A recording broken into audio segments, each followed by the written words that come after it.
Salut. Je sais pas du tout comment commencer cette vidéo. Donc voilà, donc c'est moi. Si vous vous souvenez de ma tête. Oh putain. On est le 19 août 2018. Le plein hiver a passé. Et c'est un super temps pour vous faire une petite vidéo de moi, mais pas que quand même, de là où je suis.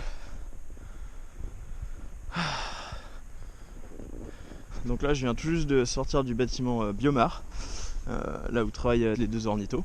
C'est également le bâtiment le plus proche du reste du monde et surtout de la Manchetière.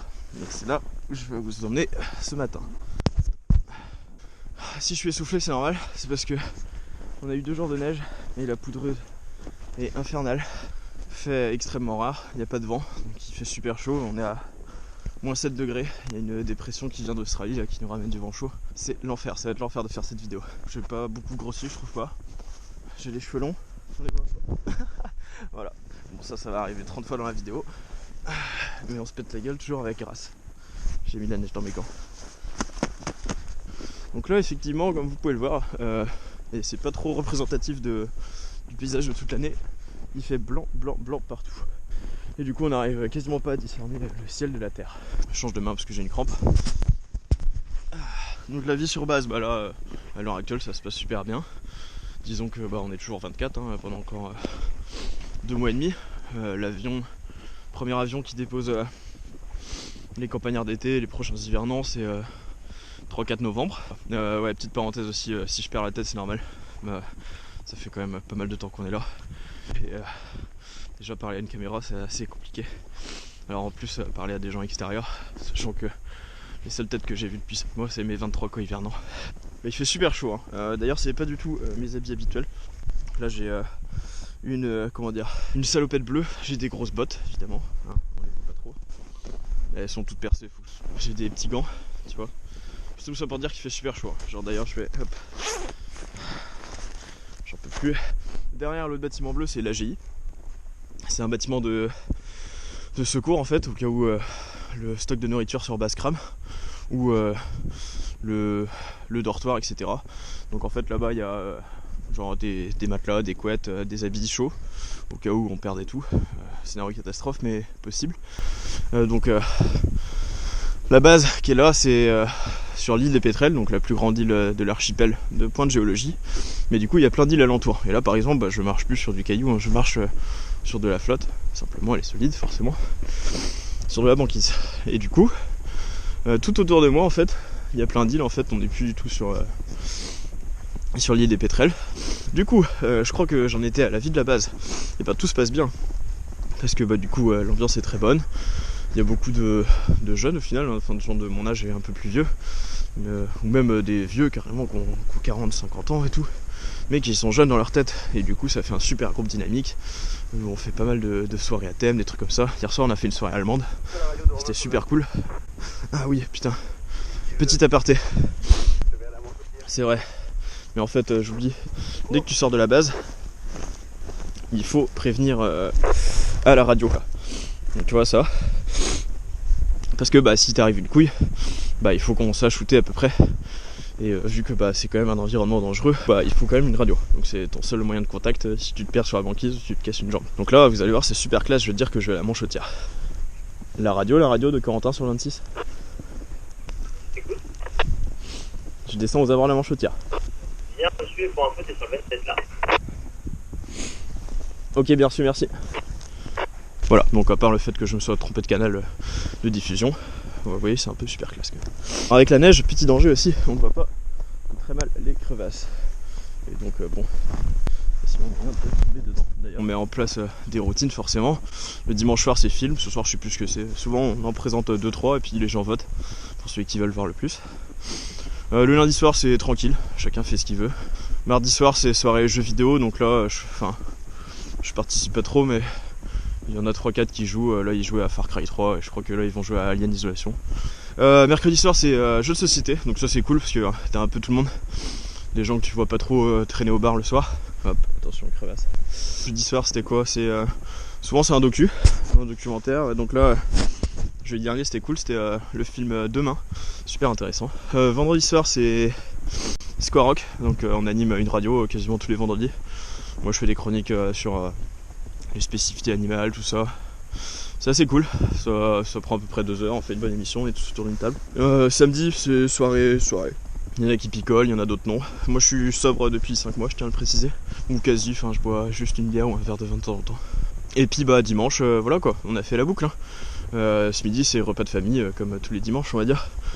On mange comme des porcs, même si bah il n'y a plus de produits frais, hein, on n'a plus de fruits. Si on a des pommes qui sont hautement traitées, donc qui sont pas très bonnes. Mais bah écoute, ça reste des pommes.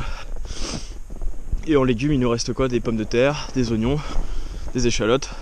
Et je crois qu'il doit nous rester une courge, ou 2.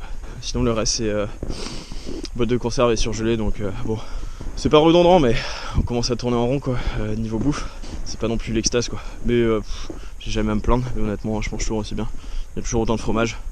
Et Audrey la pâtissière fait toujours aussi mon gâteau. Il y a 3 jours j'ai fait du nougat, c'est ultra stylé. On est bientôt arrivé à la Manchotière. J'ai super chaud, c'est l'enfer. J'ai vraiment chaud. Alors franchement quand je vous dis moins 8 degrés, c'est... On crève de chaud, j'en peux plus. D'habitude on est plus habitué à du moins 25. Et puis en ressenti on peut être souvent à moins 30, moins 35, voire moins 40. Donc là je vais vous laisser, je vais vous faire un petit plan de l'arrivée à la Manchotière. C'est assez exceptionnel. C'est-à-dire que là il doit y avoir 4500 manchots, c'est assez phasant, vous allez voir. La Manchotière. Je vais prendre un peu de hauteur pour que vous puissiez admirer.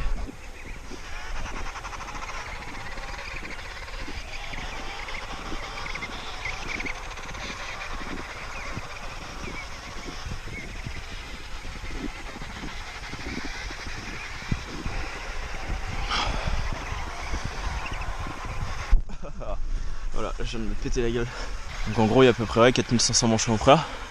Donc bah ils étaient 8000 en début de saison, mais forcément là, disons que vu que c'est des couples, ils alternent pour aller se nourrir. Ils alternent la garde des œufs, mais surtout maintenant des poussins, parce qu'il y a très peu, quasiment tous les œufs ont un clos. Là chaque empereur a quasiment un poussin entre ses pattes. Donc il se déplace avec entre ses pattes, parce que bah forcément là ils sont pas encore assez gros pour rester au froid. Et du coup là les parents commencent à les entraîner à marcher un petit peu en dehors de leurs pattes quoi. C'est un spectacle assez fantastique quoi, parce que c'est quand même une explosion de vie ici. C'est complètement magique, je suis exalté. Hein. Le terrain est ultra irrégulier ici, voilà, vous voyez je me pète la gueule tout le temps, ou 2. Disons qu'après 6-7 mois, t'apprends à tomber avec grâce. Donc là vous devez avoir une belle vue quand même. Quand il fait plus froid, ils ont tendance à se mettre en tortue. J'ai perdu un gant. La flemme. Je vais faire demi-tour, il doit être pas loin. Voilà, j'ai retrouvé mon gant en fait. Voilà. Je cherche le chemin qu'on a tracé hier parce que c'est un peu le bordel en bordure d'île, vu que t'as des crevasses partout. Faut faire gaffe ici, tu vois, ça c'est une banquette. Donc là typiquement, ça s'écroule. Là ils sont bien contents d'avoir de la neige parce que avant ces 2 jours. Putain, par où je passe moi? Je vais redescendre par là. Avant ces 2 jours en fait il n'avait pas neigé depuis des temps immémoriaux. Et du coup en fait la Manchotière était pleine de merde forcément parce qu'ils font des éjections. Et avec les températures qui remontent, c'est devenu disons que l'odeur était assez persistante. Et les manchots avaient perdu un peu de leur grâce. Au-delà de ça ils peuvent s'hydrater évidemment en la mangeant et tout ça. Ok bah là écoute, là on est dans un coin un petit peu plus lâche où souvent t'as ceux qui veulent manger de la neige qui viennent. Le coin des célibataires, c'est-à-dire ceux qui n'ont pas de poussins. Ou ceux qui l'ont perdu, ou qui l'ont écrasé, ou voilà.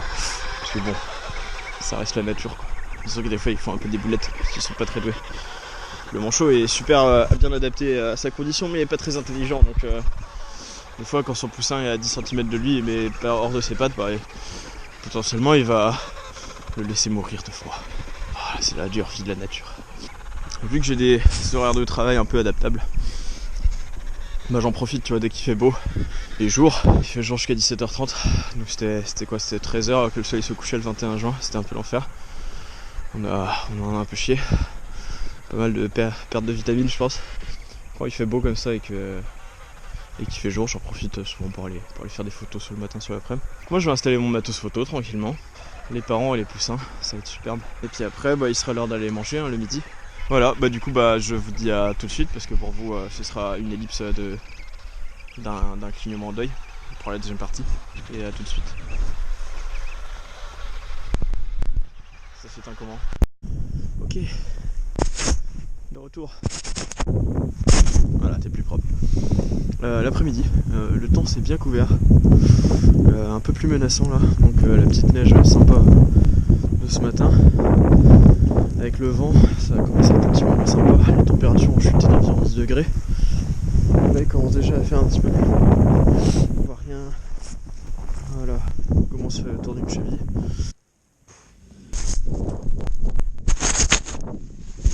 Alors, me revoilà. Et vous devez être complètement perdu.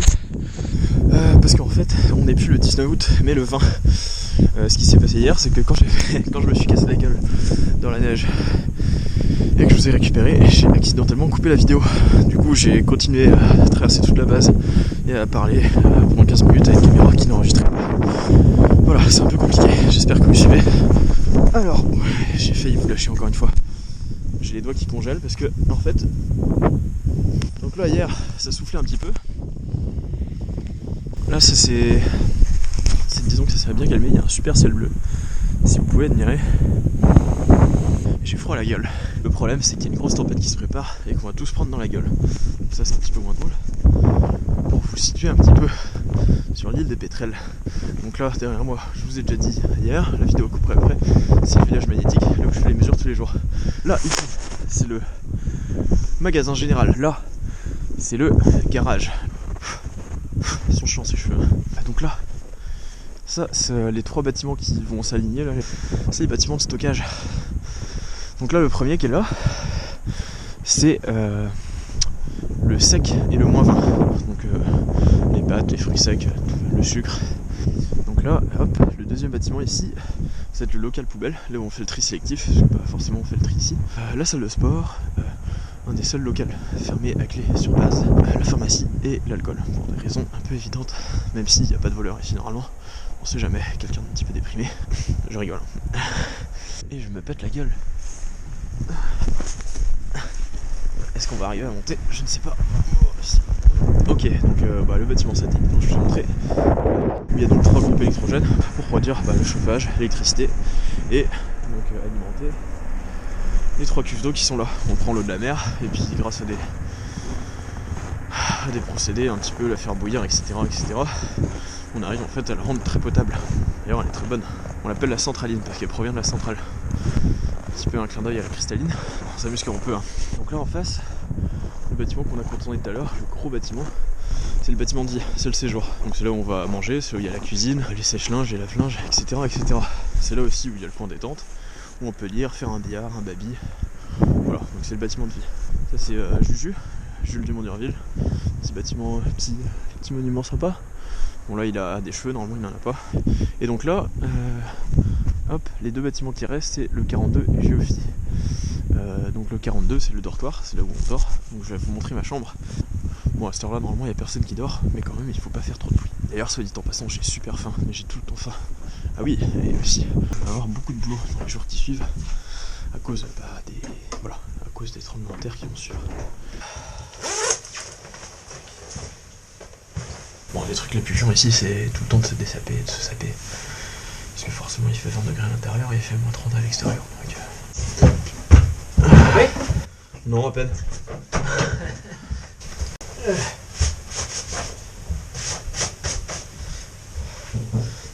Effectivement, vous pouvez voir l'état de mes bottes qui est déplorable. Donc là, on va dans ma chambre. Et bienvenue dans mon petit chez moi. Oui, c'est très cosy. Un bon lit, bien douillet quoi. Ah, de toute façon, on fait rien ici à part dormir. Donc là, il y a la petite vue de ma chambre. Et bon, voilà. Je propose qu'on ressorte et je vais vous montrer le dernier bâtiment de la base. Du coup, Géophie, mon bureau.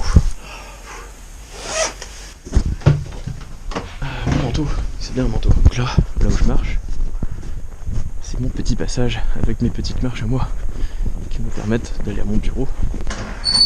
Donc, Géophie. Donc bienvenue dans mon bureau. Enfin, qui n'est pas que mon bureau, qui est aussi le bureau de Gauthier. Ici, l'électronicien. et de Audrey, l'autre Audrey, pas la pâtissière, qui s'occupe d'un laser troposphérique. Ça, c'est la table où on fait la radio. Genre, je suis bien de le jeter, pardon, c'est dégueulasse. Je vais me permettre d'enlever mes bottes et de mettre mes petites charentaises. Le petit plaisir après une journée dehors. Ici, tac, on a, si ça s'allume, le bureau d'été. Donc là, vu que c'est l'hiver, le bureau d'été, il n'y a pas grand chose dedans. Petite imprimante, choupinette. Il y a ici le projecteur 16 mm et qui nous permet de faire des visionnages sur les icebergs. Bon, là, ici, ce petit endroit un petit peu austère, c'est juste un des seuls PC sur base qui a internet. C'est le PC libre service. Dernière pièce, et pas des moindres, c'est le labo photo. Qui permet, en fait, c'est le labo qui permet de développer les photos argentiques. Donc, c'est super sympa. Georges a un appareil photo argentique et il nous a appris en fait, ceux qui le voulaient en tout cas, à développer des photos. Ah, regardez celui-là. Ah, ça s'appelle le cuisinier. Et aussi, c'est là où il y a le seul point d'eau de Géophie. Parce que on est quand même dans une base en Antarctique. Et du coup, on est loin d'avoir l'eau partout. Il est aux toilettes. Aller aux toilettes, faut que je bouge ailleurs. Voilà. Je crois que j'ai tout dit, hein. Enfin, tout dit. Non, ça prendrait 1 milliard d'années pour tout vous raconter, sûrement. Je suis vraiment rincé. J'ai quelques données à traiter. Après, je vais aller me prendre un petit goûter au séjour.